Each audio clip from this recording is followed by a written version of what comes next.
ചേട്ടാ ഈ മാടമ്പിയിലേക്കുള്ള വഴിയേതാ?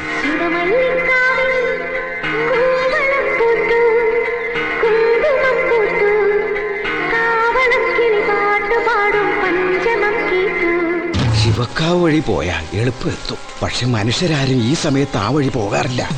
അതെന്താ? നേരെ ഇരുട്ടിക്കഴിഞ്ഞ അങ്ങനെയാ. കാണുന്നവരെല്ലാം മനുഷ്യരാണോ ആത്മാക്കളാണോ എന്ന് തിരിച്ചറിയാനും പ്രയാസമാണ്.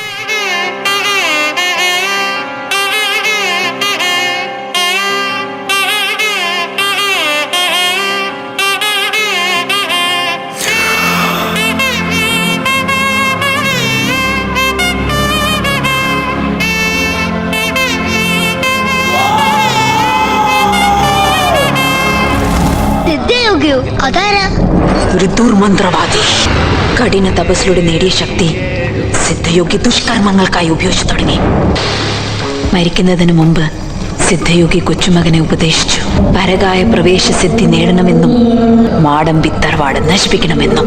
മാന്ത്രിക പുരയിൽ നിന്ന് മോഷ്ടിച്ച് നാഗമോതിരവും അവന് നൽകി. കാലിന്റെ തള്ളവിരലിൽ അത് ധരിച്ചാൽ മർമ്മസിദ്ധിയിൽ കേമനാവുമെന്നും പറഞ്ഞു. കൊച്ചുമോന്റെ പേരെന്താ?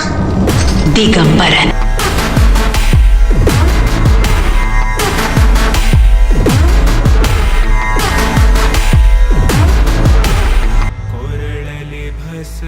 അമ്മ പറഞ്ഞു തരാത്ത ഒരുപാട് കഥകൾ ബാക്കിയുണ്ട് ഈ ശിവപുരത്ത്.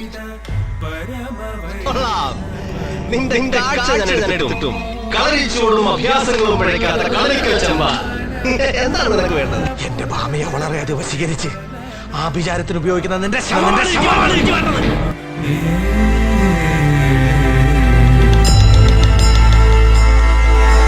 ചന്ദ്രചൂഡ ശിവശങ്കര പാർവതി രമണ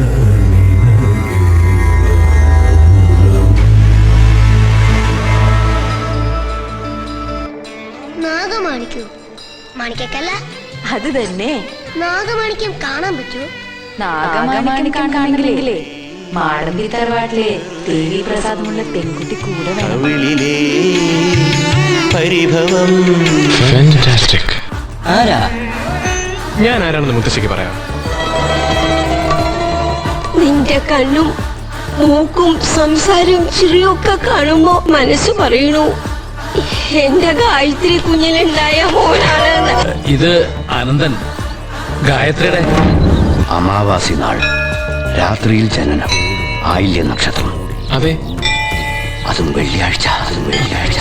എനിക്ക് മനസ്സിലാവാത്തത് വളരെ നോർമൽ ആയിട്ടിരുന്നാൽ പെട്ടെന്ന് വയലന്റ് ആയത് ഏതൊരു അദൃശ്യ ശക്തിയിലേക്ക് പ്രേരണോട് പ്രവർത്തിക്കുന്ന പോലെ. മേ ബി ഈ മെഡിക്കൽ സയൻസിൽ സാറിന് പറയുന്ന പോലെ ഇരട്ട വ്യക്തിത്വമല്ല, സംതിങ് ബിയോണ്ട് ദാറ്റ്. അത് പ്രവർത്തനം.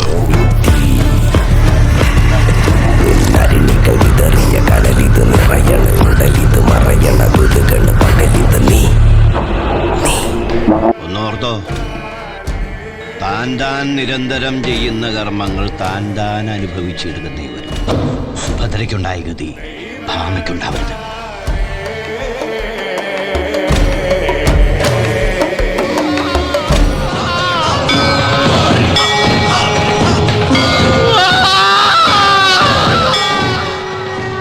പരകായ പ്രവേശം, ശവപൂജ, ആയില്യ നക്ഷത്രം. അത്യുത്തമം.